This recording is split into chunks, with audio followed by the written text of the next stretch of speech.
Private లో తెచ్చి మాటలు చెప్పమంటే పీపుల్ ఆర్ నాట్ ఫూల్స్. ప్రజలకు అన్నీ తెలుసు.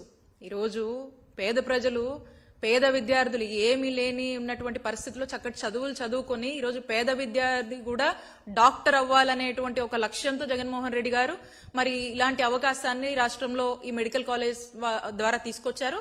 అలాగే ఇందాక చెప్పినట్టుగా పెద్ద పెద్ద కార్పొరేట్ హాస్పిటల్స్ ని జిల్లాకు ఒకటి తీసుకొచ్చారు. ఇంకో దగ్గరికి వెళ్లాల్సినటువంటి అవసరం లేదు. అక్కడే డాక్టర్ చదువులు చదువుకొని వాళ్ళు ఇక్కడ సర్వ్ చేస్తారు. అదే జిల్లాలో మంచి కార్పొరేట్ వైద్యాన్ని అందజేస్తా ఉన్నారు. ఎందుకంటే రాష్ట్రం విడిపోయిన తర్వాత టెరిషరీ కేర్ నీడ్ చాలా ఉంది కదా మన స్టేట్ కి. ఎట్లా మనము దీన్ని కాంపెన్సేట్ చేస్తాము? సో ఎక్కడికక్కడ ఈ ఫ్యూచర్ జనరేషన్స్ కి మనం ఇక్కడికిక్కడే కాంప్రిహెన్సివ్ గా అన్ని సేవలు మనం ఇక్కడే ఇదే జిల్లాలో అందిస్తే గనక అక్కడ ప్రజలు బాగుంటారు. మనం ఇంకో స్టేట్ మీద డిపెండ్ అవ్వాల్సినటువంటి అవసరం లేదు, బయటికి వెళ్లాల్సిన పని లేదు. We will be self sufficient in our state. So మన స్టేట్ ఆఫ్ ఆర్ట్ ఫెసిలిటీస్ తో మిగతా రాష్ట్రాలు కూడా ఆంధ్రప్రదేశ్ రాష్ట్రానికి పోయి చూపించుకుందాం, బాగున్నాయంట, జగన్ గారు బాగట్టారంట హాస్పిటల్స్, అక్కడ మెడికల్ కాలేజ్ బాగున్నాయంట, మన పిల్లల్ని అక్కడ చదివిద్దామా అనే ఆలోచన, ఆ విధమైనటువంటి ఆలోచన ధోరణికి తీసుకొచ్చారు. ఆ విధమైనటువంటి అజ్యూరెన్స్ మన స్టేట్ లో కల్పించారు.